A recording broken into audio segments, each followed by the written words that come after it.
Hello everybody, happy Monday. I'm so excited to be able to share with you today one of my favorite stories. It is about a character named Bear. And this book is by Karma Wilson. And Karma Wilson wrote a series of books about Bear. A series is a group of books about the same character. So the story we're going to read today is called Bear Snores On by Karma Wilson, illustrated by Jane Chapman. Now, there are a lot of bear books. There's Bear Snores On, Bear Feels Sick, Bear's Loose Tooth, Bear Feels Scared. There's a lot of bear books. And there's a Christmas bear book. There's I think there's another one. I can't remember. But anyway, this is the one we're going to read today. Isn't that right, Harper girl? But before we get started, let's talk about some vocabulary. So, the first word that we're going to talk about today is... Now, this word has an L-E at the end. When a word ends in L-E, the E is usually silent. So, this is a two-syllable word. I'm sorry, I got to show y'all this. Harper has disappeared. Harper! Where's Harper? Where's Harper girl? Peekaboo! Where's Harper girl? Peekaboo! Okay, thank you, sweetheart. Here, I'll take that. So, the word is scuttle. Can you say it with me? Scuttle. Now, no, this is not a type of candy. This is not Skittle. This is scuttle.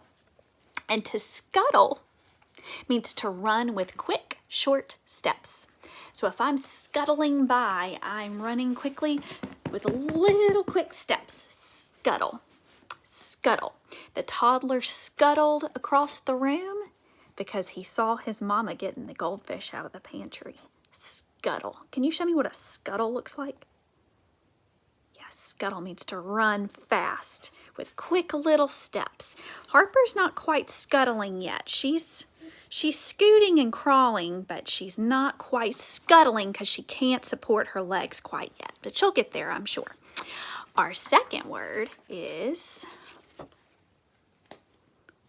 give you a minute to look at it.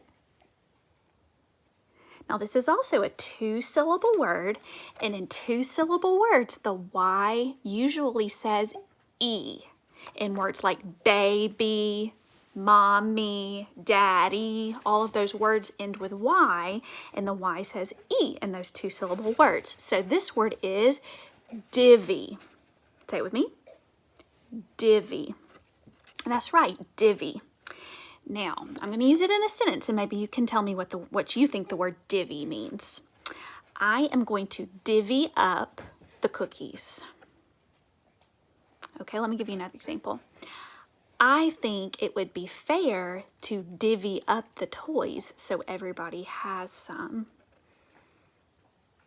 So tell me in your own words, what do you think divvy means? Divvy means to divide up and share. So, you ready to divvy up your toys, Harper Lou? Okay, so I am going to put you here. And Harper, you're going to help me divvy up your toys. So we have a basket of toys today in Harper's room.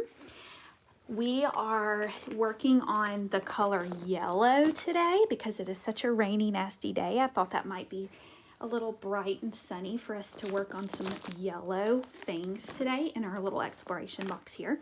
So if we were going to divvy up Harper's toys, and let's say we're divvying them up among me and among Harper. So how many people are we splitting them up? 2. Me, Harper, that's 2. So one way that we can divvy up the toys is we can make a stack for me and a stack for Miss Harper. So a stack for Miss Mitchell, a stack for Harper, a stack for Miss Mitchell, a stack for Harper, and we can divvy them up. Now, I want you to think about why it would be fair to do it this way. One for me, 1 for Harper. Yeah, it's fair to divvy it up this way because that way we can make sure that our toy amounts are equal. Equal means the same. 1 for me, 1 for Harper, 1 for me, 1 for Harper. Okay, Harper got both books. So let's count my toys. 1, 2, 3, 4, 5, 6, 7, 8, 9. Now notice when I counted those things, I touched them and I moved them. That helps me remind myself which ones I've already counted and which ones I haven't counted yet. Because if I were to count like this, 1, 2, 3, 4, 5, 6, I may get confused and count something more than once. So I'm going to scoot and move, count and move, and you can count with me. Here we go. We're going to count Harper's toys. Bless you.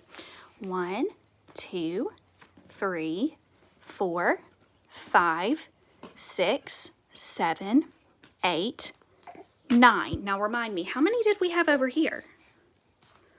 1, 2, 3, 4, 5, 6, 7, 8, 9. So we have 9 here and 9 here.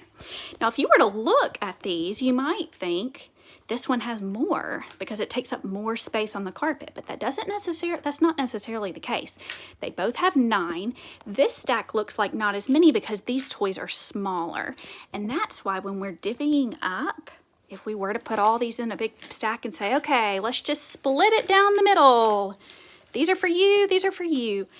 That might be fine, but it wouldn't necessarily be equal. When we're divvying up, we want to make sure that the sides are equal. Now, you can divvy up cookies, you can divvy up dessert. I've got dessert on the brain. It must be lunchtime. I'm getting hungry. You can divvy up books, you can divvy up toys, you can divvy up chores if there's different things around the house you need to do. So divvy up means to divide and share. So we have scuttle and we have divvy. We're about to get ready for our story. Are you ready, Harpaloo? Are you ready to read our story? Yeah. Okay, now I'm going to need your help with 2 things today. 1, when we get to divvy and scuttle, I need you to show me your fingers. Excuse me. Don't touch your face. You're not supposed to be touching your face during quarantine. Do as I say, not as I do. The second thing I'm going to need your help with is whenever we get to the part that says, and the bear snores on, we're going to do this. And put this down. We're going to say, and the bear snores on. So we're going to beat on the floor or on the book or on your knees, or you can clap, but we're going to do it like this because that's going to repeat over and over and over in our story. And that at the end of the story, I'm going to ask you how many times we said, and the bear snores on, because it's a lot. And that way I'll know that you're listening. So here we go. Are you ready, Harper? Bear Snores On by Karma Wilson, illustrated by Jane Chapman.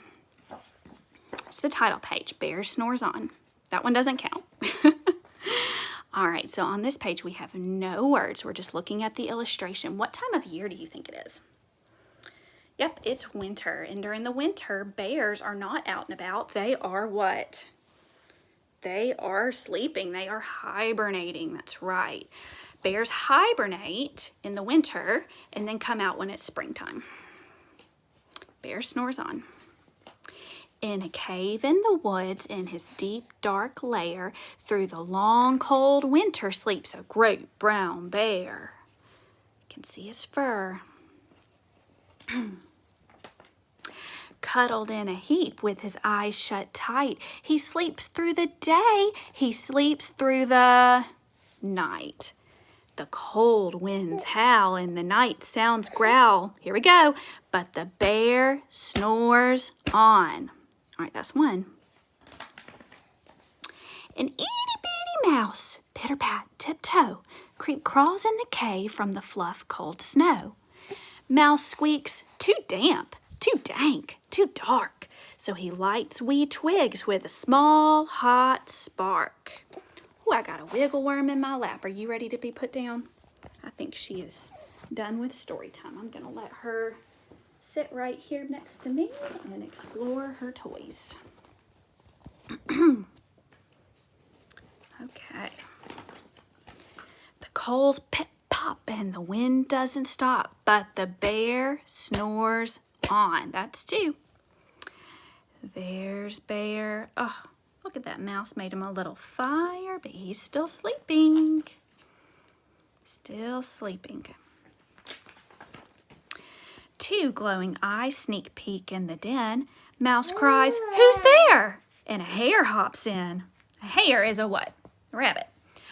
"Ho, Mouse," says Hare. "Long time no see." So they pop white corn and they brew black tea. They are having a snack. Mouse sips, wee slurps. Hare burps, big burps. But the bear snores on. 3rd time we've said that. A badger scuttles by, sniff snuffs at the air. "I smell yummy yums. Perhaps we can share?" What word have we talked about that means to divide up and share? Divvy, that's right. That's right, Harper girl. "I've brought honey nuts," Badger says with a grin. "Let's divvy them up, cozy down, and dig in." So they are splitting 3 ways. 1, 2, 3. They are divvying them up among 3 of them. And they nibble and they munch with a chew, chomp, crunch. I bet you know what comes next. But the bear snores on. My goodness, this bear has slept through a fire. He has slept through snack time.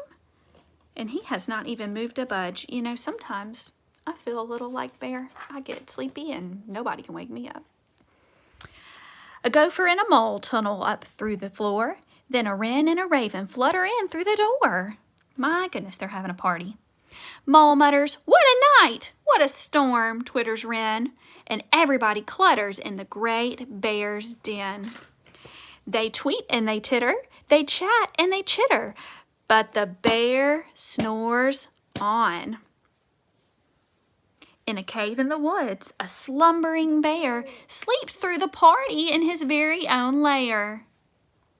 My goodness, that bear is still sleeping, and he is still sleeping through a party. He must really be tired. Hare stokes the fire. Mouse seasons the stew. Then a small pepper fleck makes the bear achoo! He blows and he sneezes, and the whole crowd freezes.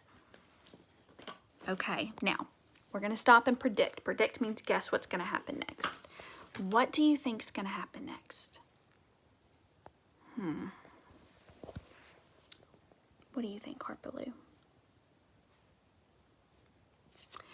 I think one of 2 things could happen. I think 1, Bear could be really excited to see his friends and he could start partying. Or 2, he could be really mad that he woke up or got woken up by a party, and he could get angry. I want you to think about when you're woken up in the morning. Are you happy or are you angry? Some people are happy to be woken up in the morning. Miss Mitchell, no, not at all. Happy's happy. Harper's pretty happy in the morning. She wakes up, she coos and talks in her crib. She's happy. Me, I'm not happy to be woken up in the morning. So I really think this could go one of 2 ways. And the bear wakes up. Bear gnarls and he snarls. He roars and he rumbles. Bear jumps and he stops. He growls and he grumbles. Now, does that look like the face of a bear that's happy to be woken up? No, and you can tell by the illustration. What are his friends doing?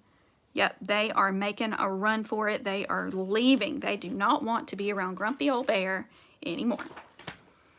You've snuck in my lair and you've all had fun, but me, I was sleeping and I have had none. And he whimpers and he moans and he wails and he groans, and the bear blubbers on. Blubber means cry. So wait a minute. What is he mad about?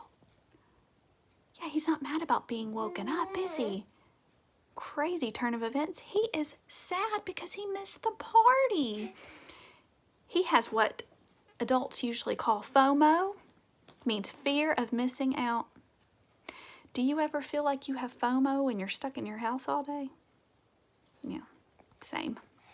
Mouse squeaks, don't fret, don't fuss. Look, see, we can pop more corn. We can brew more tea.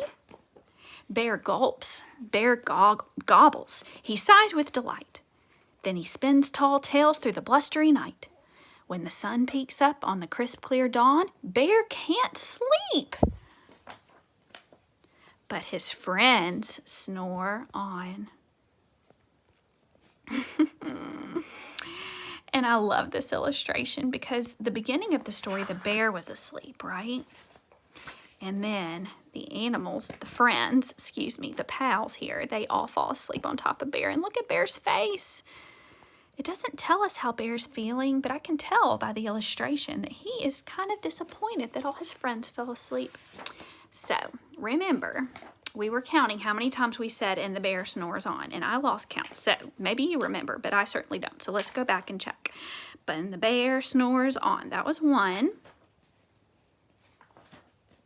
The bear snores on, that's 2. But the bear snores on, that's 3.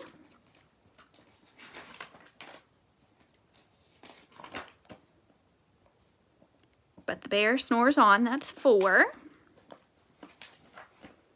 But the bear snores on, that's 5.